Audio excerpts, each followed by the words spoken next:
Students, आज की online classes में आपका स्वागत है। स्टूडेंट्स, टॉपिक रहेगा बिहारी के दोहे। पिछली क्लास में भी हमने बिहारी के दोहों के बारे में चर्चा की थी। नेक्स्ट जो दोहा है आज हम चर्चा करेंगे बिहारी के दोहों पर। बिहारी का जो दोहा है, घरू घरू डोलत दीन हवई, जनु जनु जास्तु जाई, तिये लोभ चश्मा चखनु, लघु पुनी बड़ऊ लखाई। स्टूडेंट्स, इस दोहे के माध्यम से बिहारी कवि लोभी व्यक्ति की निंदा करते हैं और उन्हें लोभी व्यक्ति को कभी लोभ न करने का उपदेश देते हुए कहते हैं कि लोभी व्यक्ति लोभ चश्मा चखनु, दिए लोभ चश्मा चखनु। ऐसे में बिहारी कवि कहते हैं कि लोभी व्यक्ति चखनु मीन आँखें, अपनी आँखों पर लोभ का चश्मा लगाकर घरू घरू डोलत दीन हवई, घरू घरू डोलत दीन हवई, दीनहीन बन के घर घर डोलता फिरता रहता है, इधर उधर घर घर भटकता फिरता रहता है। जनु जनु जास्तु जाई, जनु मीन व्यक्ति, जास्तु मीन याचना करना, तो प्रत्येक व्यक्ति के पास जाकर याचना करता है। लघु पुनि बड़ऊ लखाई, क्योंकि उसे छोटा, अयोग्य या अनुदार व्यक्ति भी बड़ा दिखाई देता है। तो स्टूडेंट्स, इस दोहे के माध्यम से बिहारी कवि के कहने का अभिप्राय है कि लोभी व्यक्ति जो है उसको दूसरा व्यक्ति क्या है, बड़ा दिखाई देता है। तो इसलिए लोभी व्यक्ति पर करारी चोट की है इस दोहे के माध्यम से बिहारी कवि ने। तो स्टूडेंट्स, नेक्स्ट दोहा है, तजी तीरथ हरी राधिका तन दूती करी अनुरागु, जिहि ब्रिज केली निकुंज मघ पग पग होत प्रियागु।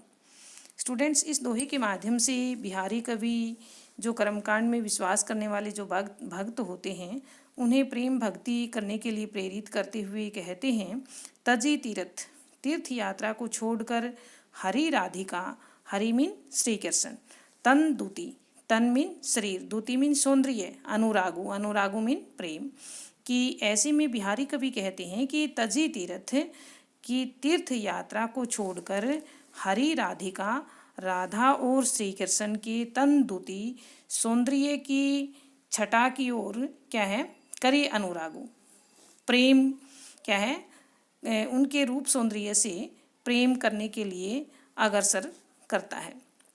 जिहि ब्रिज केली निकुंज मघ पग पग होत प्रियागु।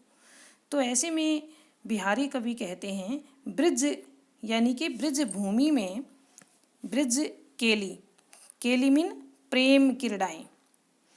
ऐसे में बिहारी कवि कहते हैं कि ब्रिज भूमि में जिनकी प्रेम जो लीलाएं हैं, निकुंज मघ, निकुंजों के रास्ते, पग पग होत प्रयागु में जो रास्ते हैं उनमें कदम कदम पर आज भी प्रमाण बने हुए हैं। प्रयागु मीन प्रमाण। इसलिए बिहारी कवि के कहने का अभिप्राय है कि जहाँ राधा और कृष्ण ने प्रेम जो क्रीड़ाएँ की हैं ब्रिज में, वो भूमि आज भी क्या है, उस भूमि का प्रत्येक भाग प्रयागराज के समान पवित्र है। तो ऐसे में इस दोहे के माध्यम से स्टूडेंट्स, बिहारी कवि मनुष्य को जो कर्मकांड में विश्वास करने वाले जो भक्त होते हैं उन्हें राधा और कृष्ण की भक्ति के प्रति अग्रसर करने का प्रयास इस दोहे के माध्यम से करते हैं, उन्हें प्रेरित करते हैं। नेक्स्ट दोहा जो है, कब को टेरतु दीन रट होत न श्याम सहाई, तुम्हु लागू जगत गुरु जग नायक जगबाई। तो स्टूडेंट्स, नेक्स्ट जो दोहा है इसके माध्यम से बिहारी कवि मनुष्य को जो एक दीनहीन जो दुखी व्यक्ति होता है वो प्रभु को उपालंभ देते हुए, अनुनय विनय करते हुए, प्रभु से प्रार्थना करते हुए कहता है कि कब को टेरतु दीन रट होत न श्याम सहाय, श्याम मीन श्री कृष्ण, सहाय मीन सहायक, तुम हो लागू जगत गुरु जग नायक, नायक मीन प्रभु, जग बाई, बाई मीन हवा।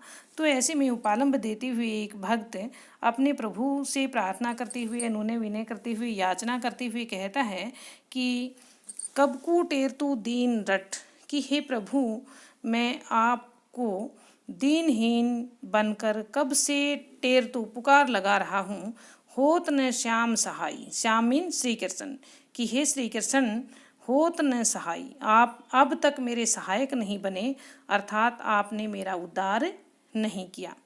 तुमहु लागू जगत गुरु जग नायक जग बाई, कि हे प्रभु मुझे ऐसा लगता है जग नायक, इस संसार के स्वामी तुम हूँ लागू जगत गुरु, कि मुझे ऐसा आभास होता है कि तुम्हें भी लागी जगत, इस संसार की जग बाई, बाई मीन हवा, इस संसार की हवा लग गई है।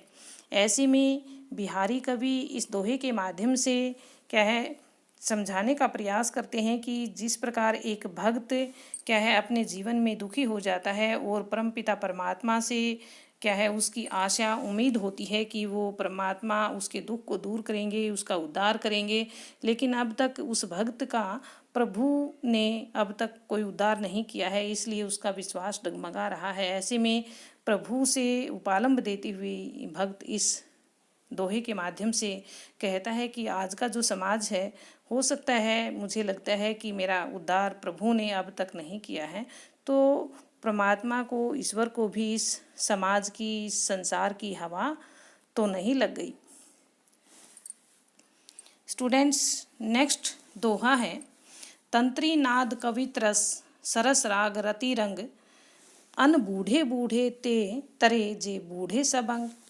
स्टूडेंट्स, इस दोहे के माध्यम से बिहारी कवि मनुष्य को संगीत, काव्य, रति, लीला आदि की महत्ता का वर्णन करते हुए बताते हैं कि जो ये इस प्रकार की क्रीड़ाएं हैं, जो कलाएं हैं, इनका आनंद मनुष्य तभी ले सकता है जब वो इनमें पूरी तरह से मग्न हो। तो ऐसे में कवि कहते हैं कि तंत्री नाद, तंत्री मीन वाद्य यंत्र, नाद मीन स्वर, कवित रस काव्यानंद, सैरस राग, राग मीन गीत, और सैरस मीन रसपूर्ण, रतिरंग, रतिरंग यानी के प्रेम लीलाएं, रति लीलाएं। अनबूढ़े, अनबूढ़े का मतलब क्या होता है? जो पूरी तरह से लिप्त न हो, बूढ़े नष्ट होना, विनाश होना। तरे जे बूढ़े सब अंग।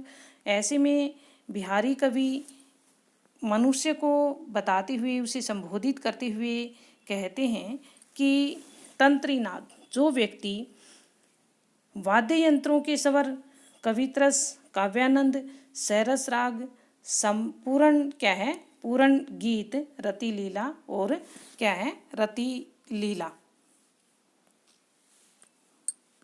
तो ऐसे में बिहारी कवि कहते हैं कि जो व्यक्ति अनबूढ़े यानी कि पूर्ण रूप से इन कलाओं में लिप्त नहीं हो सके हैं, तरे बूढ़े यानी कि वो नष्ट हो गए हैं, उनका विनाश हो गया है।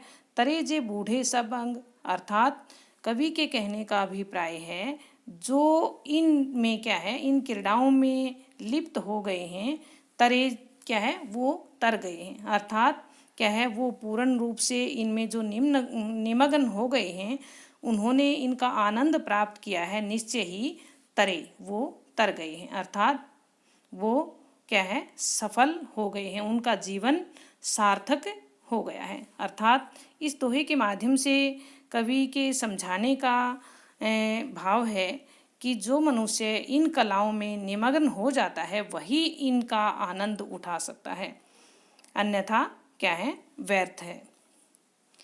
स्टूडेंट्स, नेक्स्ट दोहा है कनकु कनक ते सो गुनो, माधकता अधिकाय उही खाए बोराए, ही पाए ही बोराए।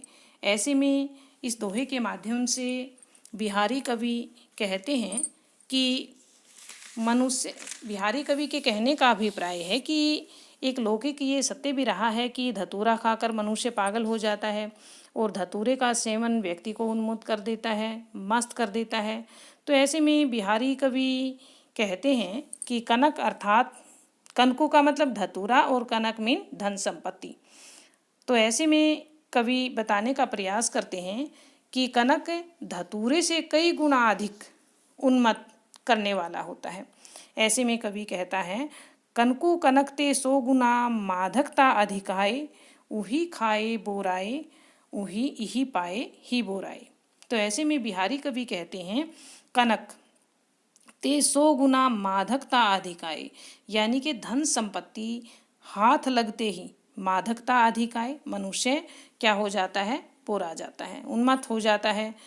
इसलिए कवि कहता है कि माधकता से धन संपत्ति कनकु धतूरे से क्या है, ते 100 गुना बढ़कर है।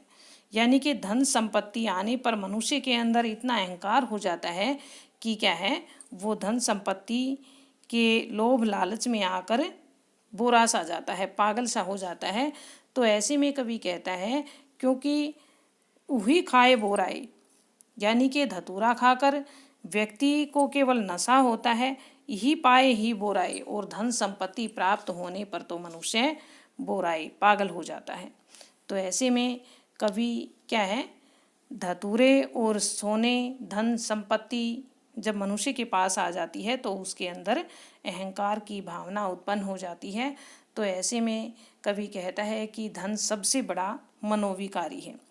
स्टूडेंट्स, नेक्स्ट दोहा है, स्वार्थु सुकृत ने श्रमु वृथा देखी विहंग बिचारी, बाक पराए पाछिनी परी तो पाछिनु ने मारी। इस दोहे के माध्यम से बिहारी कवि मनुष्य को यानी कि लक्ष्य करके समझाते हुए कहते हैं कि इसमें बिहारी कवि ने जब ये दोहा उस समय लिखा था जब राजा जयसिंह औरंगजेब के कहने पर शिवाजी से लड़ने के लिए गए थे, तो उस समय एक बाज के माध्यम से इस दोहे को क्या है, लक्ष्य बनाकर, बाज को लक्ष्य बनाकर ये दोहा बिहारी कवि के द्वारा लिखा गया था।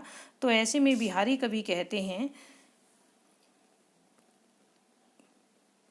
तो पछिने नु मारी पाक पराए पानी परी, कि ऐसे में बिहारी कवि बाज को लक्ष्य करते कहते हैं कि आकाश में उड़ने वाले पाक यानी कि विहंग बिचारी, कि हे बाज बिचारी, विचार कर, तू सोच, क्या है, श्रमो वृथा, श्रम मीन परिश्रम, वृथा मीन बेकार, कि तेरा जो श्रम है ये बेकार है, व्यर्थ है, क्योंकि इसमें न तो तेरा स्वार्थ पूरा होता है, स्वार्थु, न तो इसमें तेरा स्वार्थ पूरा होता है, सुकृतु न, और न तेरे सिद्धि होती है, न तुझे किसी प्रकार का कोई पुण्य प्राप्त होता है। तो ऐसे में पराए पानी परी, पानी मीन हाथ, तो ऐसे में दूसरों के हाथ में पड़कर तू पक्षिनु ने मारी, तू पक्षियों को व्यर्थ में ही क्यों मार रहा है। तो इस दोहे के माध्यम से बिहारी कवि ने राजा जयसिंह को समझाने का प्रयास किया था। नेक्स्ट स्टूडेंट्स दोहा है, नर की अरु नल नीर की गति एकई करी जोई, जेतो नीची हवई चलई ते तो ऊंचो होई।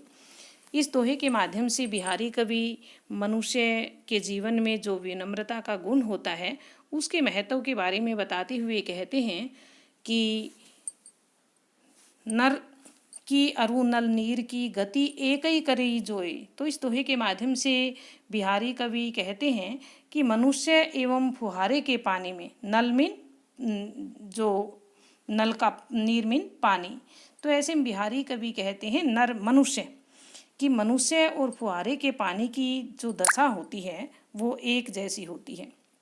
जेतो नीचे हवई चलई तेतो ऊंचे होए। जिस प्रकार बिहारी कवि कहने का अभिप्राय है कि वह जितना नीचा होकर चलता है उसका उतना ही क्या है, ऊंचा यश होता है। उसी प्रकार जिस प्रकार मनुष्य में विनम्रता का जितना अधिक गुण होगा उसका यश उतना ही ऊंचा होगा।